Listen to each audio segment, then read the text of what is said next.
नमस्ते नमस्ते, बैठो बैठो। ठीक है, तो आज हम बात करने वाले हैं डेटा क्वालिटी एंड आउटलायर्स के बारे में। ठीक है, तो अब तक हमने ना आउटलायर्स के बारे में पहले बात करूं तो जितना भी मैंने मीन मीडियन के बीच में डिफरेंस वगैरह बताया था और चीजें बताई थी, उसमें हम ना आउटलायर से बच रहे थे कि मैं जो अपने डेटा को डिस्क्राइब कर रहा हूं उसमें आउटलायर से बच कैसे सकते हैं, है ना। आउटलायर्स में डेटा मेरे इंफॉर्मेशन के ऊपर, मेरे डिस्क्रिप्शन के ऊपर इम्पैक्ट ना डाले, तो उससे बचना कैसे हमने ये देखा था।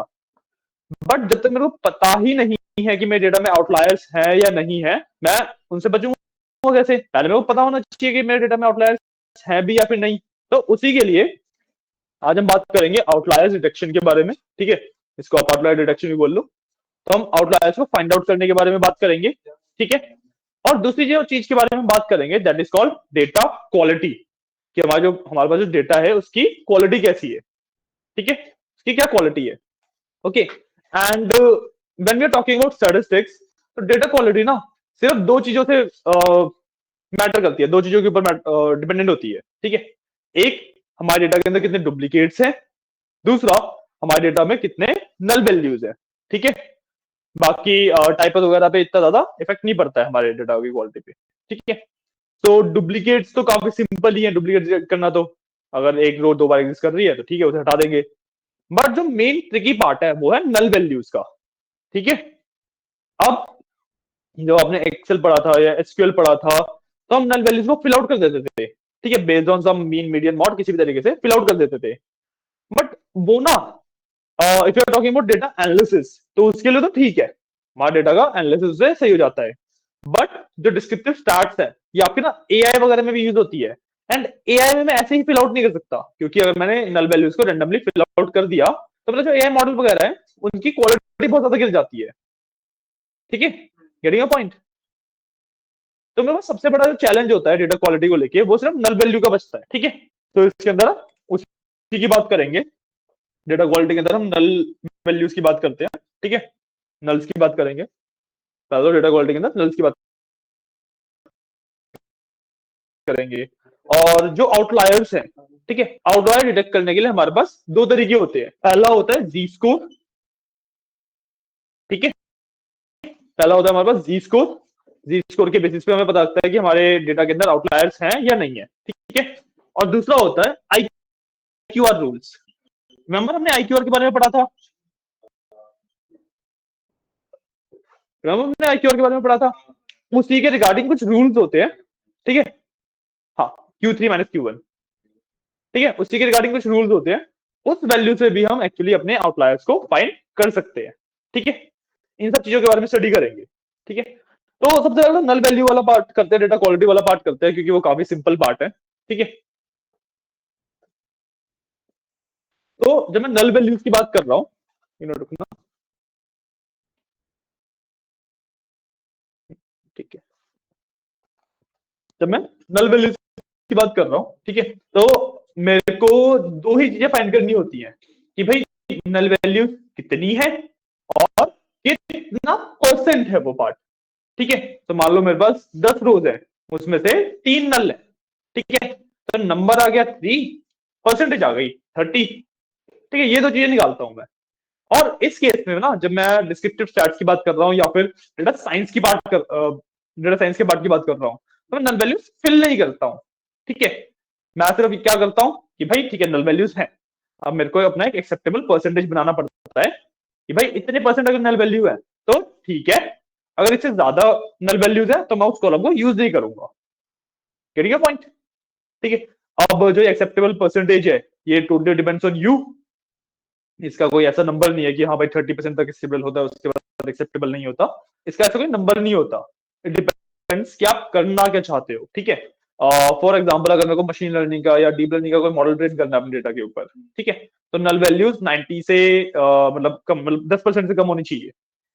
ठीक है, बट वहीं पे अगर मेरे को विजुअलाइजेशन करनी है अपने डेटा की, तो नल वैल्यूज अगर 20-30% भी होंगी तब भी चल जाती हैं। ठीक है, वहीं पर अगर मेरे को एआई के ऊपर बात कर रहा हूँ, सो एआई में तो भाई मतलब मुश्किल से 1% अगर नल वैल्यूज हो तो भी उसको बुरा ही माना जाता है। एआई में तो नल वैल्यूज चाहिए नहीं होती हमें। ठीक है, तो एक्सेप्टेबल परसेंटेज कुछ नहीं होता, मतलब आपके ऊपर है कि एक्सेप्टेबल परसेंटेज कितना होगा। ठीक है, आपको क्या काम करना है उसके हिसाब से यू हैव टू डिसाइड। तब कैलकुलेट करना सीखेंगे हम। ठीक है, अब कैलकुलेट करना, वैसे तो नल वैल्यू देखो इसका कोई मैथमेटिकल फॉर्मूला नहीं होता, क्योंकि आप नल वैल्यू काउंट कर सकते हो सिंपली सिंपली। ठीक है, कोड वाइज इसमें हम यूज करते हैं एक फंक्शन कॉल्ड इज नैन। ठीक है, फंक्शन होता है इज नैन। हाँ, ये हमने पांडास के टाइम पे किया भी था। ठीक है, इज नैन का फंक्शन होता है। ओके, इज नैन बेसिकली बताता है कि वैल्यूज नल है या नहीं है। हमने जब पांडास के टाइम पे किया तो ट्रू फॉल्स देता है हमें, है ना। ट्रू का मतलब कि वो वैल्यू नल है, फॉल्स का मतलब वो वैल्यू नल नहीं है। ठीक है, बट ट्रू फॉल्स आ रहे हैं तो वो मेरे को कुछ बताता नहीं है सच। ठीक है, मैं ट्रू फॉल्स को बैठ के काउंट नहीं करूंगा। ठीक है, तो what I can do is मैं इसी के साथ डॉट सम लगा सकता हूं। ठीक है, डॉट सम लगाऊंगा तो इससे मेरा क्या होगा कि कॉलम के अंदर कितनी नल वैल्यूज है उसका टोटल नंबर आ जाएगा, कि भाई इस कॉलम में 10 नल वैल्यू है, इस कॉलम में 5 नल वैल्यू है, या जितनी भी है। ठीक है, सम आ जाएगा। और सिमिलरली मैं इस नैन डॉट मीन कर सकता हूं। मीन इस केस में बेसिकली ऑन एन एवरेज बताता है कि मेरी नल वैल्यू कितनी है। ठीक है, ऑन एन एवरेज बताता है, तो बेसिकली इंडियन परसेंटेज टाइप निकल जाता है मेरे को मीन से। ठीक है, कि मान लो 10 रोज है, उसमें से 3 नल है, तो 10/3 कर देगा एवरेज निकालने के लिए। 10/3 बेसिकली परसेंटेज ही होता है। सॉरी 10/3 सॉरी कह रहा हूँ 3/10, वो परसेंटेज ही होता है। ठीक है, ये डाटा क्वालिटी वाला तो इतना ही पार्ट है, तो एक बार इसको फटाफट कर लेते हैं। टाइटैनिक वाले डेटा सेट को ही यूज करेंगे आज भी हम। ठीक है, तो मैंने सबसे पहले तो कनेक्ट करता हूँ।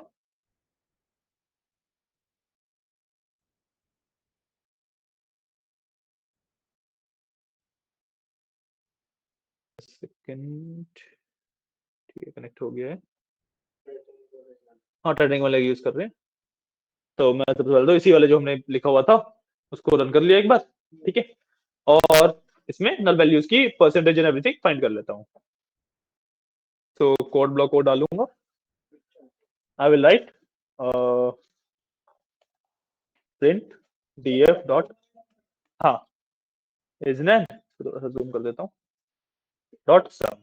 ठीक है, और similarly print df dot is nan dot mean. ठीक है, अरे वो पहली बार में वो कनेक्ट हो रहा होता है ना, इस वजह से टाइम लगता है। दोबारा रन करके देखो, बहुत कम टाइम में रन हो जाएगा। उसके दोबारा रन करके देखोगे बहुत जल्दी रन होगा। ठीक है, इसको मैंने रन किया। एक मिनट, क्या हुआ? इज नहीं होता, इज एन होता है क्या? हाँ, इज एन होता है। नैन तो अच्छा, नैन तो उसका रिप्रेजेंटेशन है। नैन तो मेरे डेटा में लिखा आता है, दिस इज एन।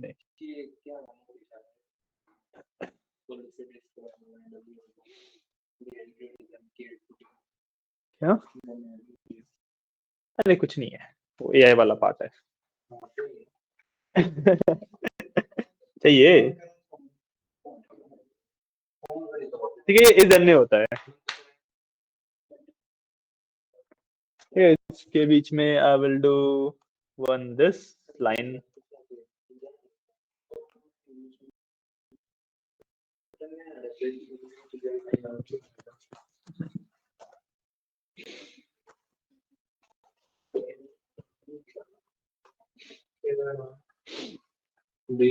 कौन सा कॉलम सर? क्या कौन सा कॉलम? कौन सा कॉलम नहीं, हम सारे कॉलम को एक साथ चेक कर रहे हैं। मैं पूरे डीएफ के ऊपर लगा दिया ना, तो मैं सारे कॉलम्स को एक साथ चेक कर रहा हूँ। हमें किसी एक कॉलम को चेक करना है तो मैं डीएफ के ब्रैकेट में उस कॉलम का नाम लिख दूंगा। डीएफ के बाद वो स्क्वायर ब्रैकेट लगा के ना उस कॉलम का नाम लिख दूंगा।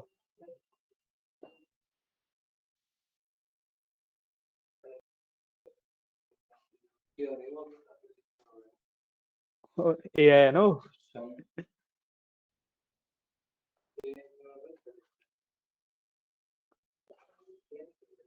नहीं कोलैब के अंदर या तुम बंद नहीं कर सकते, वो बाय डिफॉल्ट ऑन नहीं रहता है।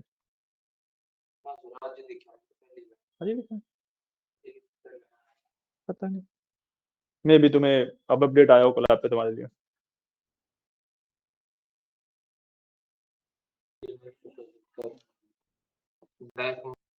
रन किया, रन किया है ना। तो देखो सबसे पहले मैंने डॉट सम रन कर रखा है, तो डॉट सम में मेरे को हर एक कॉलम का बता रहा है, यहाँ पे हर एक कॉलम का बता रहा है कि किसमें कितने नल वैल्यूज है। सो जिसमें 0 लिखा आ रहा है मतलब उसमें कोई भी नल वैल्यूज नहीं है। जिसके अंदर आगे नंबर लिखा आ रहा है उसमें नल वैल्यूज है। जैसे एज के अंदर 177 वैल्यूज नल है, ठीक है। क्लास एम्बाउट के अंदर 2 वैल्यू नल है, और डेक के अंदर 688 वैल्यूज नल है, ठीक है। तो ये तो नंबर दिखा दिया उसने, एक्चुअल रोज में कितनी रोज है जिसमें ये वैल्यूज नल है, ठीक है। इससे हमें ना इतना ज्यादा फर्क नहीं पड़ता, मतलब इसको हम बहुत ज्यादा अच्छे से देख नहीं सकते, इससे हम डिटेक्ट नहीं कर सकते कि हमें ये कॉलम यूज करना है नहीं करना है। उसके लिए भी है परसेंटेज, तो मैं जब नीचे स्क्रॉल करूंगा मेरे यहाँ पे ना हर एक की परसेंटेज भी आएगी, ठीक है। तो देखो एज में 19% नल वैल्यूज है, मतलब 0.19 आ रहा है ना, 1 to 100 करूंगा 19%, तो 19% नल वैल्यूज है। इसमें 0.002% है, बाक में 0.002% नल है, और डेक में 77% नल है। इसमें भी पॉइंट मतलब एम्बार्क टाउन में 0.2% नल है, ठीक है। अब परसेंटेज वाइज मेरे को ज्यादा पता लग रहा है कि भाई 19% नल है, या फिर 0.2% नल है, 0.2% नल है, 77% नल है, ठीक है। अब देखो 0.2% नल है वो तो बढ़िया है, कोई दिक्कत नहीं है 0.2% से, तो क्योंकि मैंने बताया कि अगर एआई वाला में भी कर रहा हो तो 99% वैल्यूज प्रेजेंट होनी चाहिए, इसमें 99.8% वैल्यूज प्रेजेंट है, तो इनकी तो दिक्कत ही नहीं है कोई। इसमें आते हैं एज वाले में सब, ठीक है। एज वाले में 19% गायब है, 19.8%, मतलब 20% मान लो इससे, ठीक है। 80% वैल्यूज है। तो एनालिसिस वगैरह में मैं सिर्फ डिस्क्राइब कर रहा हूँ या फिर डेटा को एनालाइज कर रहा हूँ, तो उसके लिए एज वाला कॉलम स्टिल वैलिड है, ठीक है। एज वाला कॉलम स्टिल वैलिड है। एक्यूरेसी थोड़ी सी गिर जाएगी मेरी क्योंकि नल वैल्यूज है ना, तो जो एक्यूरेसी होगी मेरे डेटा की, जो मैं एनालिसिस करूंगा उसकी जो एक्यूरेसी होगी वो थोड़ी सी गिरेगी, मतलब बहुत ज्यादा नहीं गिरेगी क्योंकि बहुत ज्यादा वैल्यूज गायब नहीं है, बट दिस इज यूजेबल, ठीक है। बट अगर मैं एम्बार्क देखूं, एम्बार्क कह रहा हूं सॉरी, डेक देखूं, डेक के अंदर 77% वैल्यूज गायब है ना। डेक का मतलब कि शिप के किस फ्लोर पे था वो पर्सन, शिप में मल्टीपल फ्लोर्स होते हैं ना, तो कौन से फ्लोर पे था वो पर्सन, ठीक है। तो 77% वैल्यूज गायब है, ये तो मेरे किसी काम का है ही नहीं। अगर 77% वैल्यू खाली ही है तो कुछ भी नहीं कर सकता मैं इसके बेसिस पे, तो है ना। तो इसको मैं इग्नोर करूंगा, इसको यूज करना बंद करूंगा, और बाकी को मैं स्टिल यूज कर सकता हूँ, ठीक है। डेटा क्वालिटी इसी तरीके से पता लगती है, मतलब इसमें वैसे डेटा क्वालिटी अगर मैं ओवरऑल बात करूं तो काफी अच्छी डेटा क्वालिटी है, सिर्फ अगर मैं ये डेक वाला कॉलम हटा दूं तो, ठीक है। And when you are talking about real life, तो जीरो हो पाना काफी मुश्किल होता है, ये डेटा तो स्टिल डमी डेटा है, तो नल वैल्यू जीरो होना इज प्रीटी हार्ड, एक दो नल वैल्यू तो निकल ही आती है, ठीक है। तो एक दो में वही 0.2 0.3% होता है, तो उससे फर्क ही नहीं पड़ता हमें। एज वाले पे हमने थोड़ा सा ज्यादा ध्यान दिया क्योंकि उसमें ऑलमोस्ट 20% नल है, but still that is workable, है ना। बट डेक में तो भाई 77% वैल्यूज गायब है, वो तो वर्केबल है ही नहीं, वो तो यूजेबल है ही नहीं, ठीक है। is how you calculate number of null values and percentage of null values. Clear है? क्लियर है? काफी सिंपल टॉपिक है ना? नल वैल्यूज कैलकुलेट करिए, हम एक्सेल में एसक्यूएल में सब में करते आ रहे हैं काम, ठीक है? तो ये वाला डेटा क्वालिटी का पार्ट था, ठीक है? सिंपल पार्ट था, कर लिया है, आगे बढ़ते हैं।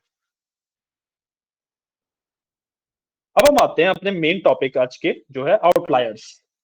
वही आउटलायर्स कैसे फाइंड करते हैं, ठीक है? तो आउटलायर्स के लिए सबसे पहले मेरे पास पैरामीटर आता है या फिर स्टडी आती है, उसको मैं कहता हूँ जी स्कोर, ठीक है? तो आउटलायर्स के लिए सबसे पहली स्टडी मेरे पास आती है, वो होती है जी स्कोर, ठीक है? अब जी स्कोर कैलकुलेट कैसे किया जाता है?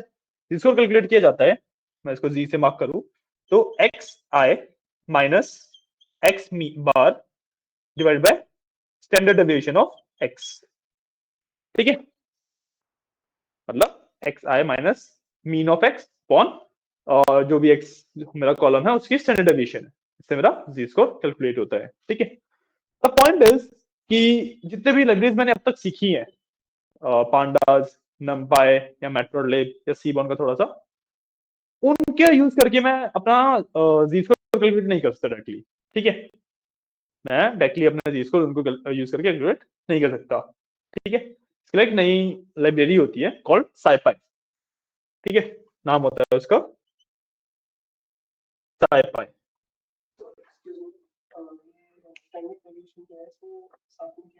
एक्स की स्टैंडर्ड डेविएशन, हाँ ब्रैकेट में एक्स है ना, ठीक है? तो इसके लिए एक नई लाइब्रेरी इंट्रोड्यूस होगी साइपाई। अब इसका ना दोनों मेथड सिखाऊंगा कि साइपाई से ऑटोमेटिकली कैसे कर सकता हूँ इस चीज को, एंड अपनी एग्जिस्टिंग लाइब्रेरी यूज करके जो पांडास है उसको यूज करके मैन्युअली कैसे कर सकता हूँ, क्योंकि वैल्यू कुछ ज्यादा मतलब ऐसी नहीं है कि मैं कैलकुलेट नहीं कर सकता। X bar is mean, mean भी मैं कैलकुलेट कर सकता हूँ, करता ही आ रहा हूँ अब तक। स्टैंडर्ड डेविएशन वो भी कैलकुलेट कर सकता हूँ। तो अगर मैं इन चीजों को कैलकुलेट करके सेपरेटली खुद फॉर्मूले में डाल दूं तो मैन्युअली भी इसको कैलकुलेट किया जा सकता है, ठीक है? तो ये तो रही इसकी कैलकुलेशन की बात। अब जी इसको स्टडी कैसे करते हैं, ठीक है?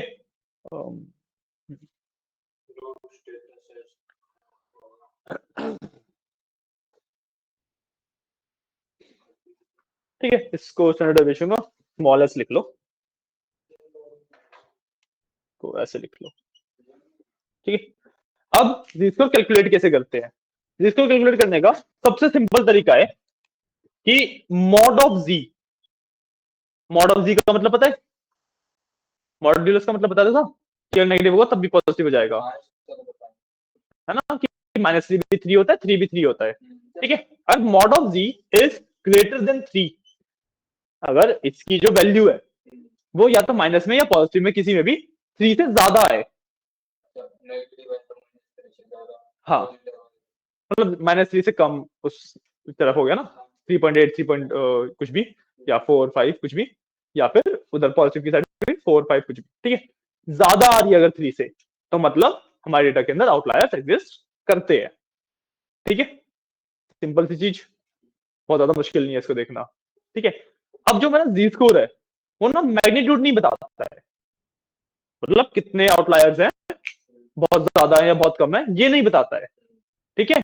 सो आप ये नहीं बोल सकते कि भाई जी स्कोर की वैल्यू अगर 4 आ रही है और एक जी स्कोर की वैल्यू अगर 5 आ रही है तो 5 वाली में आउटलायर्स ज्यादा होंगे 4 के कंपैरेटिवली, ये नहीं बोल सकते क्योंकि जी स्कोर मैग्नीट्यूड नहीं बताता, सिर्फ है कि नहीं है वो बताता है, ठीक है? सो 3 से बड़ी पे होते हैं, छोटी पे नहीं होते। एंड 3 से बड़ी पे ना जरूरी नहीं है कि हो, 3 से बड़ी पे जी स्कोर की वैल्यू 3 से बड़ी का मतलब है कि चांसेस है कि है, देयर इज अ चांस कि वहां पे आउटलायर्स हैं, तो फिर वो आपको देखने पड़ते हैं प्लॉटिंग करके या जैसे भी, या फिर आई के और रूल से भी आप देख सकते हो, जैसे उसके बारे में हम आगे बढ़ेंगे, ठीक है?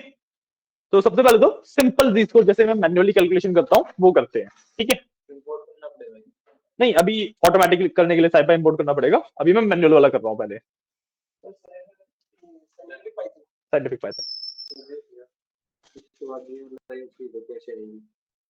ये पूरी लिंक चाहिए, टैब दबा दो बस।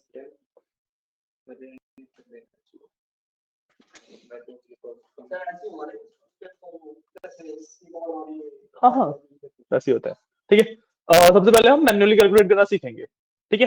अब मैन्युअली कैलकुलेट करने के लिए मेरे को दो वैल्यू चाहिए, एक तो मीन और एक स्टैंडर्ड डेविएशन, है ना, क्योंकि एक्स तो मेरे पास है ही, राइट।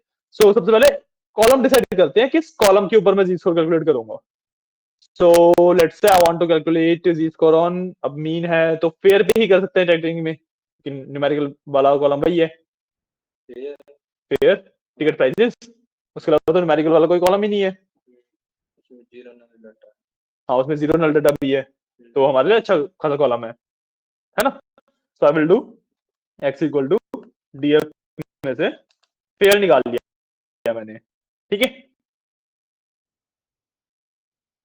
अब एक्स मीन, ये लिखते सॉरी, एक्स मीन निकालने के लिए I can simply do x dot mean, ठीक है। और स्टैंडर्ड डेविएशन निकालने के लिए सो एक्स एसटीडी निकालने के लिए X dot XTD STD standard deviation, ठीक है। दोनों की वैल्यू आ गई, दोनों की वैल्यू आ गई, ठीक है। अब मैं जी स्कोर निकाल लेता हूं, तो जी स्कोर इक्वल टू, अब हमें एक्स माइनस एक्स मीन करना है, तो x minus x mean by standard deviation, ठीक है। इसमें ना ब्रैकेट लगा देंगे, क्योंकि बोर्ड मास के रूल में कभी अटक जाए, इस पे ना ब्रैकेट लगा दिया मैंने एक, ठीक है, कि एक्स में से एक्स मीन माइनस हो जाएगा and whole divided by standard deviation, मेरे पास जी स्कोर आ जाएगा।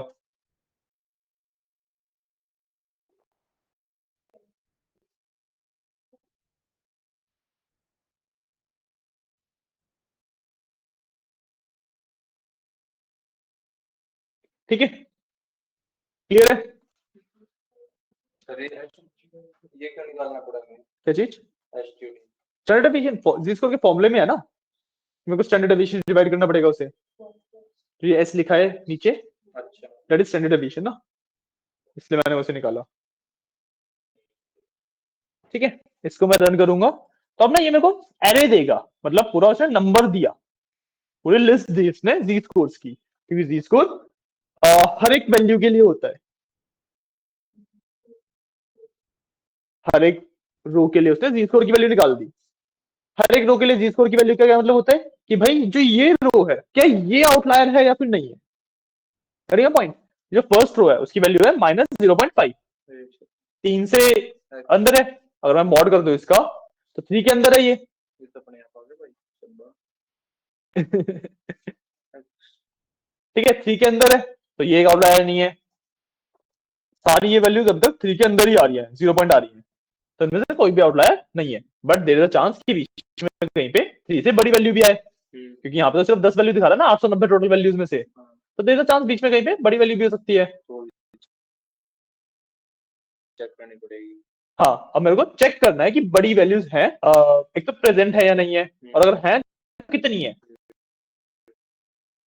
क्योंकि मैंने बताया इसको अपने आप में मैग्नीट्यूड नहीं बताता, इससे मैं मैग्नीट्यूड बट कैलकुलेट तो कर सकता हूँ, ठीक है। कैसे करूंगा, अब ना मैं अपने एक्स के अंदर कैलकुलेशन करूंगा जी स्कोर के बेसिस पे, ठीक है। So what I will do is print x में से I will give a condition, ठीक है। एक मिनट रुकना,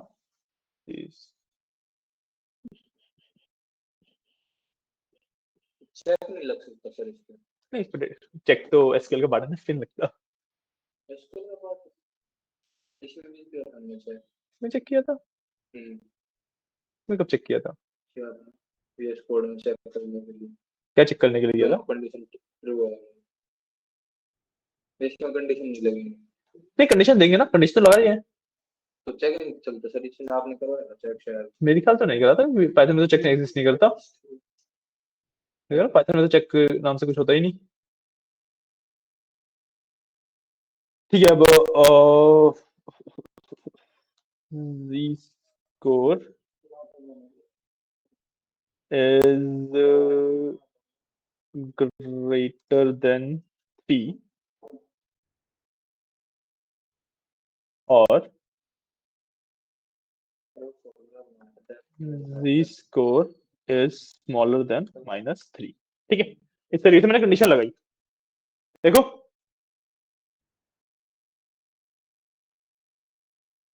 ये मैंने कंडीशन लगाई है, ठीक है। कंडीशन क्या लगाई है कि भाई एक तो और का सिंबल होता है, ये पाइप सिंबल ना और के लिए होता है। मैं मतलब पाइप सिंबल की जगह पे अगर मैं और भी लिख दूं तब भी इट वर्क्स। तो मैं यहाँ पे और भी लिखूंगा तब भी ये चीज और ये चीज सेम है, ठीक है। तो मैं चेक कर रहा हूँ कि या तो जी स्क्वायर की वैल्यू 3 से बड़ी हो या फिर जी स्क्वायर की वैल्यू -3 से छोटी हो। Getting point? क्योंकि -3 से छोटी वैल्यूज होंगी ना, -4 -5, समझ रहे हो?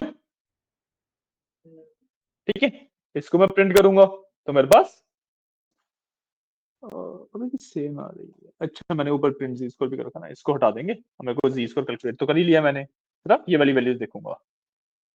तो देखो मेरे पास लिस्ट आ गई सारे जी स्क्वायर की वैल्यू जो कि पोटेंशियल आउटलायर्स है नंबर ऑफ रो नंबर के साथ, ठीक है। देख रहे हो 3 से बड़ी बड़ी वैल्यूज आ रही है, 263 263 247 512 247। देख रहे हो ये सारे आउटलायर्स हैं मतलब मेरे।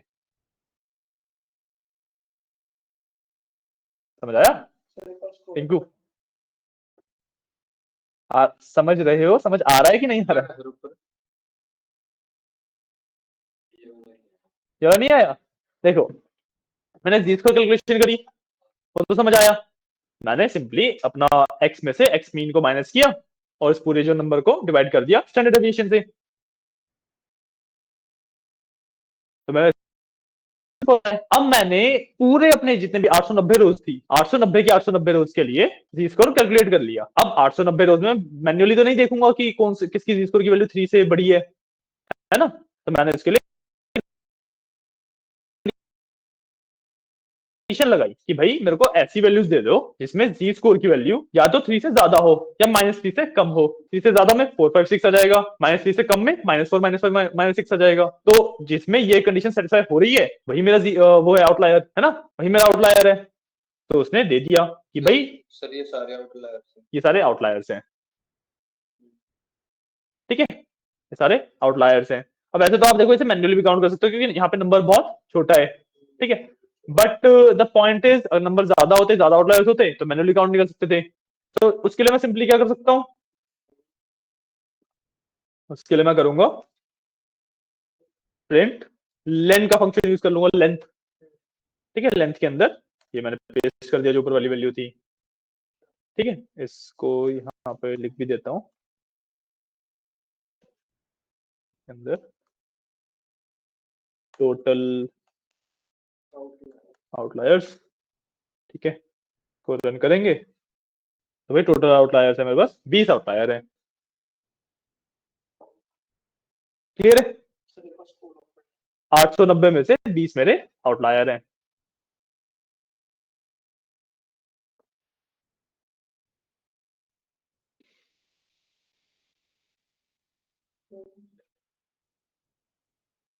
समझ आया?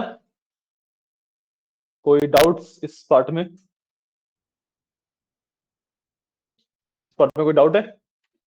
नहीं ना, सिंपल ही है। कैलकुलेशन भी समझ आई क्योंकि फॉर्मुलाज है इनके सिर्फ, है ना। अब द पॉइंट इज कि हमारे पास पांडास में या नंपाई में जीस को डायरेक्टली कैलकुलेट करना अवेलेबल नहीं होता, तो उस वजह से मेरे को मैन्युअली करना पड़ रहा है। अभी मैं इसको ऑटोमेट करना भी सिखा दूंगा। अगला पार्ट इसको ऑटोमेट करना है कि मेरे को फॉर्मुला वगैरह ना लिखना पड़े, पाइथन में सारा काम अपने आप ही कर ले, मेरे को सिर्फ जीएस को दे दे सीधा सीधा। तो वो भी सिखा देंगे अभी।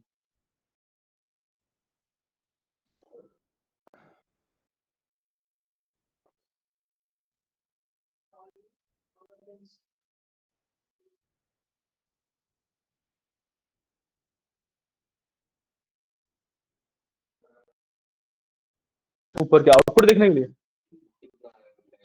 20 73 आए। तुमने किस पे लगाया है? कौन से कॉलम के कैलकुलेट कर रहे हो, फेयर की पे ही? कोड पूरा सेम है। 73 कैसे आउटलायर्स आ गए?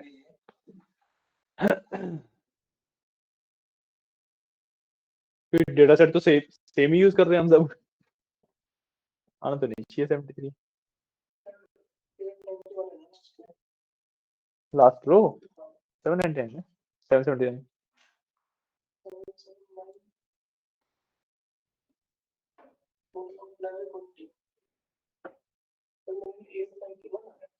891 आउटलायर्स, 890 तो रोज है। 890 में से 891 आउटलायर्स कैसे आ सकते हैं? देखो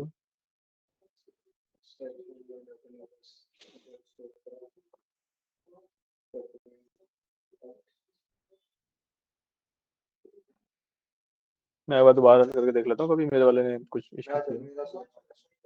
सेम ही आ रहा है कोड में, क्या कुछ होगा, दिखाओ एक बार।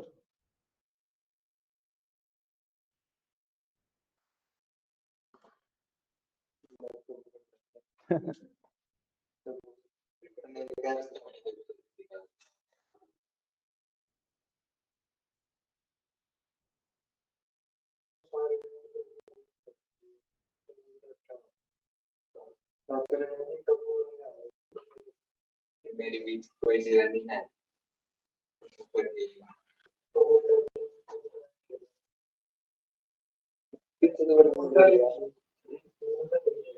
इसमें ब्रैकेट मिस किए हैं।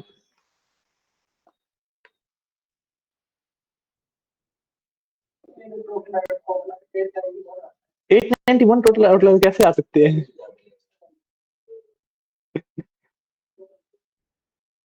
हाँ, तुमने ब्रैकेट मिस कर रखे हैं, ब्रैकेट की वजह से इसने ये वाले ब्रैकेट मिस करे, मतलब एक जगह पे तो मैंने लगा दिया इस वाले जी स्कोर इज ग्रेटर देन 3 वाले पे ना, यहाँ पे और यहाँ पे दोनों जगह पे ब्रैकेट मिस थे, तो यहाँ पे तो मैंने लगा दी, यहाँ पे लगा लो।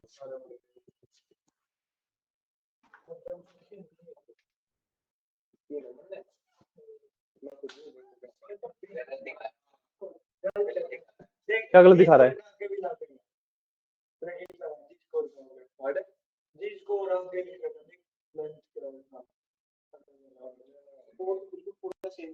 पूरा सेम नहीं होगा, और 891 था ना, पॉसिबल ही नहीं है।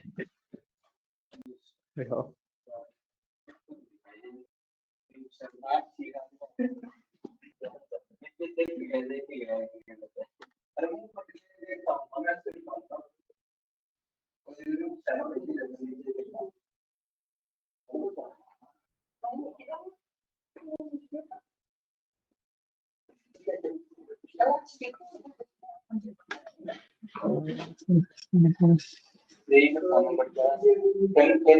अरे ऊपर वाले कोड भी देख लो। नहीं नहीं, ये तो ठीक है, ये वाला पार्ट सही आ रहा है, बट टोटल आउटलायर से 21 क्यों आ रहे हैं?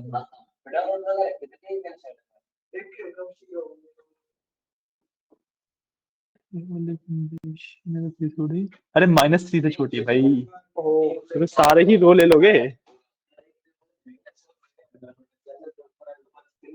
ठीक है, क्लियर है ये वाला पार्ट, समझ आया? आउटलायर्स कैसे देखते हैं, और इतने बड़े डेटा के अंदर मैन्युअली नहीं देखेंगे तो कैलकुलेट कैसे करेंगे आउटलायर्स टोटल। ठीक है, अब तुम अगर अपने स्कैटर प्लॉट पे जाओ तो तुम देख भी पाओगे, थोड़े बहुत आउटलायर्स दिख जाएंगे तुम्हें उस पे, जो हमने ऊपर स्कैटर प्लॉट नहीं किया था, ये देखो, देख रहे हैं बहुत ज्यादा ही बाहर की वैल्यूज इस तरफ भी हैं, ये थोड़े से इस तरफ भी हैं, थोड़े से इस तरफ भी हैं, तो 20 ऐसे पॉइंट्स हैं जो कि हमारे आउटलायर कंसीडर किए जाएंगे। ठीक है, अगर आप एक्चुअली देखना चाहो तो उनका मतलब रोल नंबर क्या, ये फेयर है उसपे ही है। नहीं, ये तो टोटल बिलो टिप्स तो प्लॉट कर लेंगे एक बार को। टोटल बिल मेरा फेयर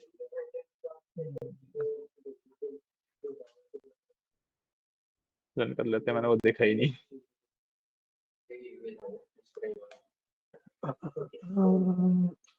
टोटल बिल की जगह लिख दो। नहीं नहीं नहीं, द पॉइंट इज कि स्कैटर प्लॉट दो पॉइंट्स के बीच में प्लॉट होगा ना। यहाँ पे लिखना पड़ेगा टाइप कहाँ पे? टोटल या इसके नहीं, पीछे यहाँ पे टोटल बिल की जगह पे तो मैं सीधा सीधा फिल कर सकता हूँ। फिर अब ठीक है, ये वाला पार्ट हटा ही देता हूँ, क्या लेबलिंग करके करूंगा। ठीक है, हाँ, वाई नहीं दिया ना मैंने इसमें, लेट्स से रेंज के अगेंस्ट प्लॉट कर लेते हैं ऐसे। लेकिन रेंज के अंदर सर टाइटनिक डालो ना, जैसे आपने पहले टिप्स डाल रखा था कहाँ पे, इसके ऊपर से जाके आप कॉपी करके लाए थे। कहाँ पे डेटा निकालो, मैंने उसको तो रन ही नहीं किया ना।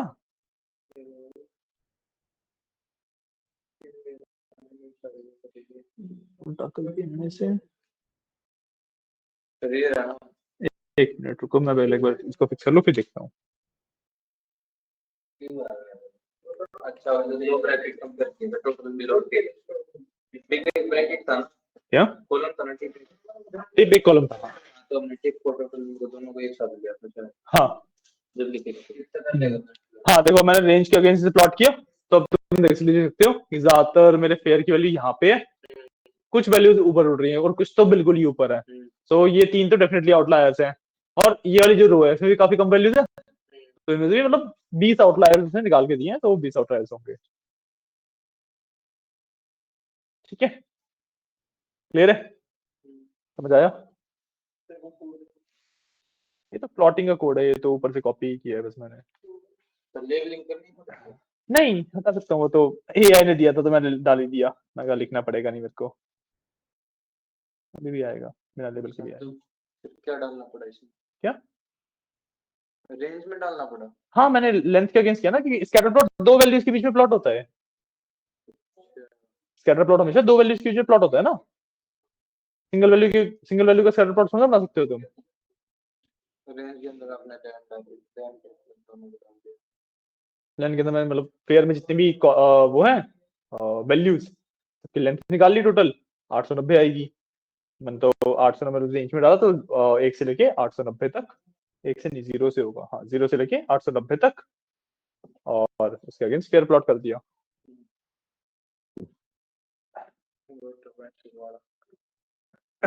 ठीक है, लिख लिया, कर लो कर लो।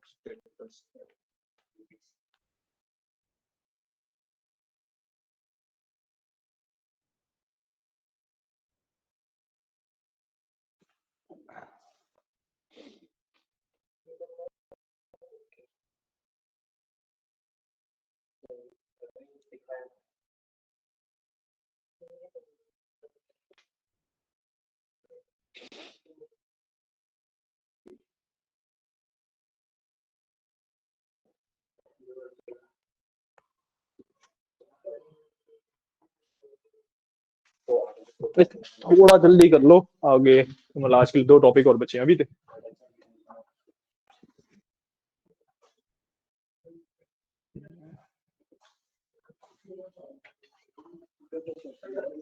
डन, ठीक है, अब आगे बढ़ते हैं। ठीक है, ऑटोमेटिक वाला देख लेते हैं एक बार। जो हमारी अगली लाइब्रेरी हम यूज करने वाले हैं, अरे गाइस एक बार देख लो क्या टाइम चाहिए। PENGIUN, penguin GUIN, PENGUIN GU।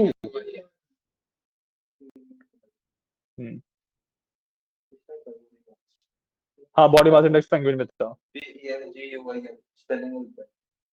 Penguin की स्पेलिंग क्या होती है?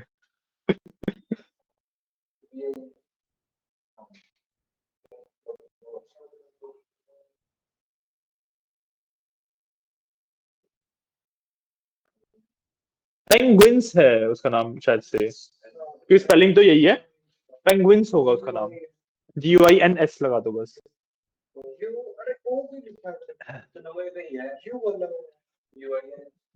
हाँ एस लगा दो, क्योंकि स्पेलिंग सही बताई थी मैंने, तो एस होगा उसमें। चल गया, ठीक है।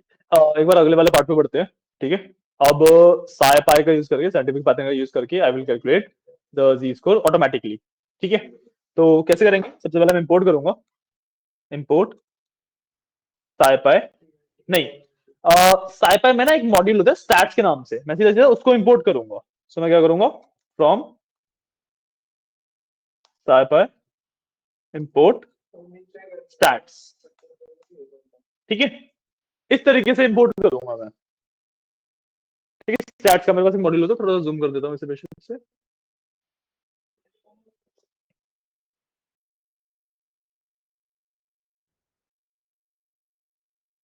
ठीक है, अब I can do simply z equal to stats dot Z score, TF में से फेयर निकाल लिया मैंने। अब this will be I want is ये वाली same lines.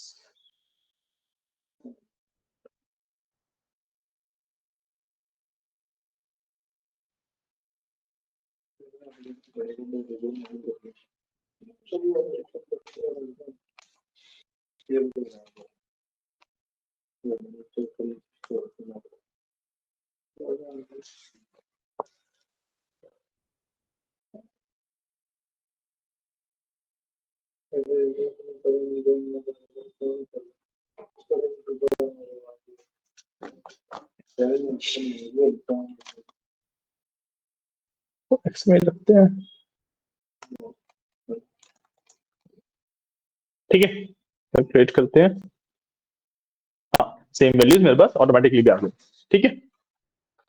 मैंने अभी ऑटोमेटिक कैलकुलेशन कर ली उसकी, ठीक है। बस वो मैनुअल मीन निकाल के स्टैंडर्डाइजेशन में ऊपर इंपोर्ट कर लिया, कोई जरूरत नहीं क्या उसको रन कर लिया इंपोर्ट करने के बाद, हाँ। बस नीचे इंपोर्ट करने की जरूरत नहीं है। जैसे हमने नीचे बार-बार मैट डॉट लिख किया है, अगर नहीं उसकी जरूरत नहीं होती, एक बार कर दोगे तो। अच्छा, मतलब कोई से भी कोड में एक बार हाँ इंपोर्ट कर दिया मैट डॉट लिख, तो दोबारा लिख, दोबारा जरूरत नहीं होती कोई उसकी। भी नहीं। वो एआई में मतलब कॉपी पेस्ट ही करता हूँ तो वो वापस आ जाता है। क्या तो सेम ही आएगा जिसको तो कैलकुलेट किया है, बस पहले मैंने मैन्युअली किया था कुछ फॉर्मूला में वैल्यूज डाल के, इस बार मैंने ऑटोमेटिकली कर लिया है। क्या देख लो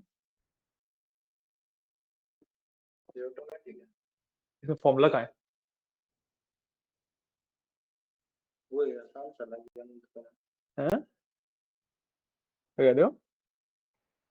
वो थोड़ा आसान सा वो आसान था, है।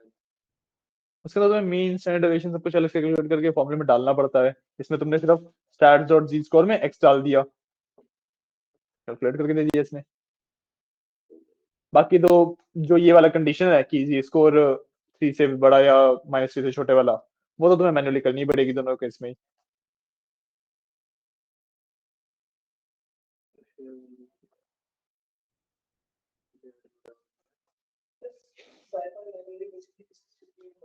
साइंटिफिक कैलकुलेशंस के लिए इसके अंदर स्टैट्स, फिजिक्स वाले कैलकुलेशंस वगैरह ये सब होती हैं। तो तुम सिमुलेशंस वगैरह कर सकते हो, पार्टिकल सिमुलेशन, एटम्स वगैरह के ऊपर कैलकुलेशंस करने के लिए, एवोगैड्रोस कांस्टेंट, प्लैंक कांस्टेंट्स वगैरह के लिए। नहीं मैथ्स में पूरा स्टैट्स हो जाता है, पूरा तुम्हारा डिस्ट्रीब्यूशंस वाला पार्ट आ जाता है, प्रोबेबिलिटीज वाला पूरा पार्ट आ जाता है, मतलब साइंटिफिक कैलकुलेशंस के लिए बेसिकली।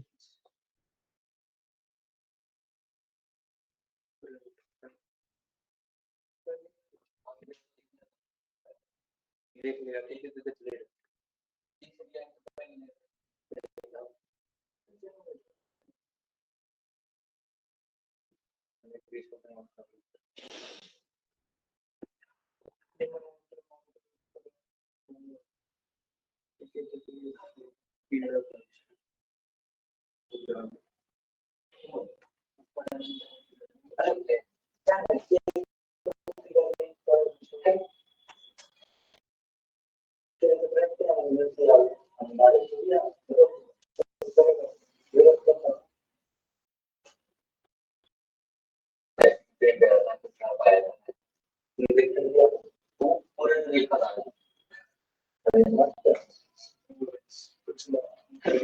कर लिया वाला पार्ट आप तीनों ने कर लिया, ठीक है। तो अब एक मेथड हो रहा है कि ये तो देखो जी स्कोर की सिंपल कैलकुलेशन थी, ठीक है। जी स्कोर में यूज होता है आउटलायर्स को फाइंड करने के लिए।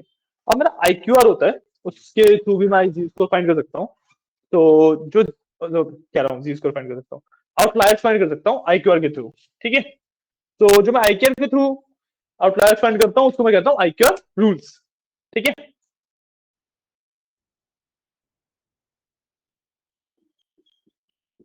आईक्यूआर रूल्स, ठीक है। अब ये कैसे होता है, सबसे पहले तो मैं आईक्यूआर फाइंड कर लूंगा। आईक्यूआर फाइंड करने के लिए क्या करना पड़ता है मेरे को, Q3 - Q1, इससे मेरी आईक्यूआर की वैल्यू आती है। अब मैं दो वैल्यूज और फाइंड करता हूं, lower bound and upper bound, ठीक है। मैं दो वैल्यूज और फाइंड करता हूं, lower bound and upper bound, ठीक है। दो वैल्यूज है, बताऊंगा उसको। सो इसमें Q1 यूज करता हूं, इसमें Q3 यूज करता हूं, माइनस 1.5 टाइम्स IQR, और इसमें प्लस 1.5 टाइम्स IQR। ठीक है, ये फॉर्मूलाज आते हैं इसके। ठीक है, ठीक है। अब आउटलायर्स क्या होंगे इस केस में? आउटलायर्स हो जाएंगे कि एक्स की ऐसी वैल्यूज जो कि छोटी है लोअर बाउंड से, और एक्स की, इसके नीचे लिख देते हैं, एक्स की ऐसी वैल्यूज जो कि बड़ी है अपर बाउंड से। ठीक है, तो देखो हम IQR वाले पार्ट को समझते हैं एक बार गाइस, एक बार IQR वाले पार्ट को समझ लेते हैं। ठीक है, तो मैंने सबसे पहले तो IQR फाइंड कर लिया। अब IQR क्या कहता है कि भाई IQR का 1.5 गुना अगर तुम Q1 या Q3 के आगे एक्सटेंड कर दो, ठीक है, मान लो ये था Q3 एंड ये था Q1, इसको मैं IQR का 1.5 गुना आगे एक्सटेंड कर दूं, तो इस रेंज के अंदर जो वैल्यूज आएंगी वो तो पार्ट ऑफ माई डेटा बनेगा। अगर इसके बाहर कोई वैल्यू आ रही है नीचे या ऊपर, तो वो बन जाते हैं मेरे आउटलायर्स। ठीक है, वो बन जाते हैं मेरे आउटलायर्स। ठीक है, अब क्योंकि ये दोनों अलग अलग मेथडोलॉजीज हैं, क्योंकि ये मेथड्स ही कंप्लीटली डिफरेंट मेथड्स हैं, तो जो आउटलायर्स की वैल्यूज आएंगी वो भी डिफर कर सकती हैं। ठीक है, जैसे जी स्कोर के केस में हमारे पास 20 आउटलायर्स आए थे ना, इस वाले मेथड से आउटलायर्स की वैल्यू अलग आ सकती है। ठीक है, कौन सा किस केस में बेटर है उसके बारे में हम डिस्कशन करेंगे, पहले एक बार ये फाइंड कर लेते हैं। ठीक है, और ये टाइम हमारा कम ही बचा है, तो इसको फाइंड करने के लिए सिंपल हम सेम फेयर के ऊपर ही करेंगे। तो डेढ़ प्लस डेढ़ ये क्या कर दिया आपने? 1.5 गुना IQR, क्यों? ये रूल्स होते हैं, फॉर्मूला ही यही है। तो ये याद रखना पड़ेगा। हाँ, ये एक्चुअली याद रखना पड़ेगा, ये ऑटोमेटिकली कैलकुलेट नहीं होता। Q3 माइनस Q1, उसके बाद एक क्या लिखा आपने? आउटलायर्स, अच्छा LB UB, lower bound upper bound. LV IQ minus ऐसे फॉर्मूला माइनस डेढ़ इंटू IQR, हाँ, UV Q3 plus 1.5 into IQR। और तुम, हाँ ठीक है, इसको फाइंड कर लेते हैं। तो मैं वही फेयर ले लेता हूँ एक्स में। अब Q1 फाइंड कर लेता हूँ पहले, तो Q1 is x dot quantile, हाँ एक्स डॉट क्वांटाइल, और Q1 होता है 25% वाला। x इक्वल टू इस ऊपर वाले कोड में भी लिखी हुई है, दोबारा लिखने की जरूरत नहीं है, बट मैं तो क्योंकि पूरा पूरा कोड एक बार में दिखाऊंगा ना, तो इसलिए मैं तो दोबारा लिख देता हूँ। ठीक है, Q1 फाइंड किया, Q3 फाइंड कर लूंगा, x dot quantile, and Q3 होता है 75%, तो 75% निकाल लिया मैंने। ठीक है, अब IQR फाइंड करने के लिए IQR is Q3 minus Q1, 0.2। ठीक है, IQR मेरा ये हो गया। लोअर बाउंड निकाल रहा हूं, तो Q1 minus 1.5 times IQR, and upper bound will be, ठीक है, ये मेरा अपर बाउंड भी आ गया।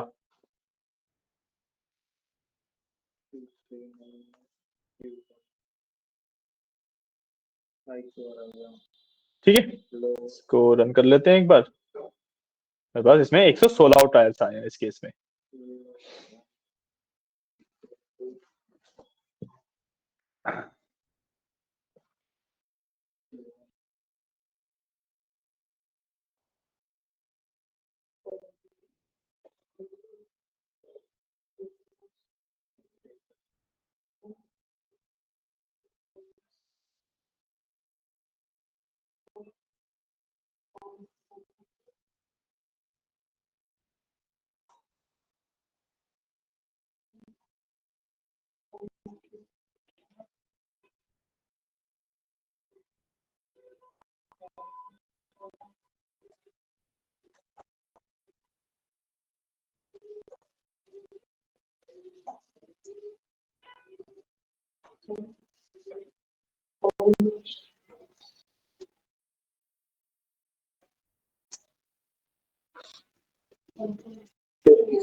सर हम्म, आपने 1.5 से मल्टीप्लाई किया, हाँ तो पहले वो मल्टीप्लाई बोर्ड मास के तरीके से पहले मल्टीप्लाई अपने आप कर लेगा, वो ब्रैकेट में लिखना जरूरी मतलब ब्रैकेट में लगा लो, बट एक्चुअली बोर्ड मास ही लगता है, तो मल्टीप्लिकेशन पहले होगा फिर सब्ट्रैक्शन एडिशन होगा।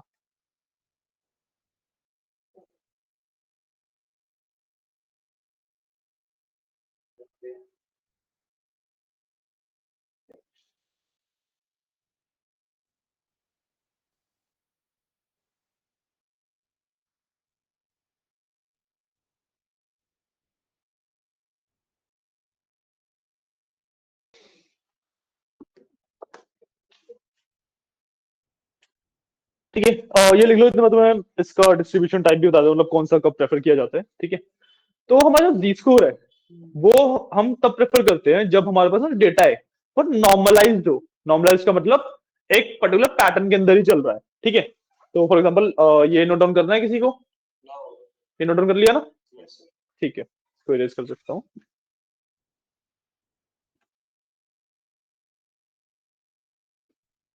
ठीक है, मैं जी स्कोर कब प्रेफर करता हूँ?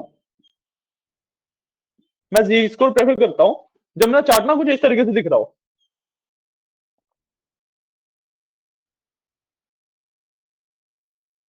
ठीक है, जब मेरा चार्ट कुछ इस तरीके से दिख रहा हो मतलब नॉर्मलाइज डेटा है। ठीक है, एक बेसिक रेंज के अंदर चल रहा है, एक पैटर्न चल रहा है। तो मान लो एक आधी पॉइंट, एक मान जैसे यहाँ पे थोड़ी सी दूर जाके फिर अगला पॉइंट है सीधा, तो यहाँ से सीधा ये हो गया। इस तरीके के जो आउटलायर होते हैं, डेटा के एंड्स वाले आउटलायर, उनके लिए मैं जिसको प्रेफर करता हूँ। And for my IQR rules, IQR rules में प्रेफर करता हूँ जब मेरा डेटा कुछ इस तरीके से दिख रहा हो। ठीक है, आईक्यूआर रूल्स में प्रेफर करता हूँ जब मेरा डेटा इस तरीके से दिख रहा हो कि मतलब कोई पैटर्न नहीं है। समझ लो, कोई पैटर्न नहीं है। पैटर्न है ना कि ग्रोथ करते ही जा रहा है, राइट? पैटर्न है, ग्रोथ करता जा रहा है, तो this is basically normalise data बोलता हूं मैं उसे।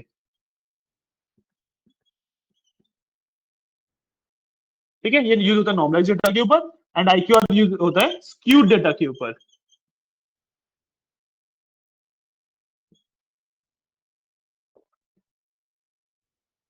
ठीक है, क्लियर? समझ आया कब कौन सा यूज करोगे? ठीक है, और जब आपके पास कोई सैंपल डेटा या डमी डेटा टाइप होता है तो वो ज्यादा नॉर्मलाइज होता है, तो इसलिए जी स्कोर इज बेटर। बट ये ऑलमोस्ट रियल लाइफ डेटा है, टाइटैनिक वाला। ठीक है, तो इसके अंदर आईक्यूआर इज मोर बेटर, क्योंकि जी स्कोर के अंदर हमारे काफी सारे आउटलायर छूट जाते हैं, आईक्यूआर उनको भी पकड़ लेता है। जो मैंने बात की था मीन, सॉरी मीडियन क्यों बेटर है मीन से, याद है कि मैंने टेंडेंसी पढ़ रहे थे तो हमने देखा था कि mean, sorry median is better than mean. वो इसीलिए होता है, मतलब ये भी इसीलिए आईक्यूआर बेटर है क्योंकि आईक्यूआर वर्क करता है आपका मीडियन के ऊपर और जी स्कोर आपका वर्क करता है मीन के ऊपर। ठीक है, तो क्योंकि मीडियन बेटर है मीन से, इसलिए आईक्यूआर बेटर है जी स्कोर से। ठीक है, दोबारा बता देते हैं, कोड वेरीफाई कर लो अगर error है तो। देखो जी स्कोर में कब यूज करता हूँ जब मेरे पास ना डेटा नॉर्मलाइज्ड हो, इस तरीके के डेटा को नॉर्मलाइज्ड डेटा कहता हूँ कि मतलब डेटा बहुत पास पास ही है और जो आउटलायर्स है वो एंड में जाके कि मतलब बीच में इतनी सारी कोई वैल्यू नहीं है, यहाँ पे एक आउटलायर है। इस तरीके के डेटा के लिए जी स्कोर इज प्रेफर्ड। ठीक है, बट जब मेरा डेटा में कोई पैटर्न नहीं होता, ठीक है, जब मेरे डेटा में कोई पैटर्न नहीं होता, रेंडमली बना हुआ मेरा डेटा, ठीक है, तो इसमें आउटलायर्स, ये भी आउटलायर है, ये वाला भी आउटलायर है, नहीं ये तो नहीं होगा, मतलब ये आउटलायर है, ये आउटलायर है ना, कोई पैटर्न नहीं है। हाँ, ठीक है, तो उस केस में इस वाले डेटा को पहले तो मैं स्क्यूड डेटा बोलता हूँ, इसमें आईक्यू बेटर होता है। ठीक है, और जनरली जब तुम रियल वर्ल्ड में बात करते हो तो जो रियल वर्ल्ड डेटा होते हैं वो ना मैक्सिमम टाइम स्क्यूड होते हैं, तो आईक्यू और बेटर रहता है कंपेयर टू जी स्कोर। ठीक है, कंपेयर टू जी स्कोर मेरा IQR बेटर रहता है रियल वर्ल्ड डेटा के लिए। अगर तुम नॉर्मलाइज डेटा में IQR लगा दो, हाँ आंसर गलत आएगा, क्योंकि IQR एज्यूम करता है कि जो तुम्हारे आउटलायर्स है ना वो इस एरिया में लाई करेंगे, इसके मतलब इस लाइंस के बाहर, लोअर बाउंड और अपर बाउंड के बाहर लाई करेंगे। बट हमारे जो आउटलायर है वो तो इसी लाइन में, इसी के अंदर लाई कर जाएंगे ना। कह रही हो पॉइंट?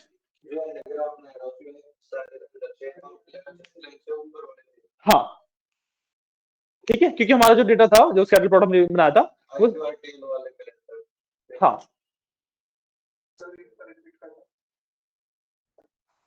देखो जो जी स्कोर है वो बेटर होता है फॉर नॉर्मलाइज डेटा, और रियल लाइफ में नॉर्मलाइज डेटा कहीं पे एग्जिस्ट नहीं करता है, ठीक है। इसलिए हम रियल वर्ल्ड डेटा के ऊपर IQR यूज करते हैं, क्योंकि IQR मतलब रियल वर्ल्ड डेटा कुछ इस तरीके का दिखता है इंस्टेड ऑफ दिस, ठीक है। ठीक है, इसलिए जी स्कोर से ज्यादा प्रेफर किया जाता है IQR को, ठीक है। और अगर आप मैथमेटिकली देखो तो हमने शुरुआत में स्टैंडर्ड टेंडेंसी की बात करी थी, तो मीडियन बेटर था मीन से। जो IQR रूल्स है वो IQR के ऊपर बेस्ड है, IQR इन टर्न मीडियन के ऊपर बेस्ड है। जो जी स्कोर है उसमें हम मीन और स्टैंडर्ड डेविएशन यूज करते हैं, जो मीन है वो तो मीन है ही, और स्टैंडर्ड डेविएशन भी मीन के ऊपर बेस्ड है।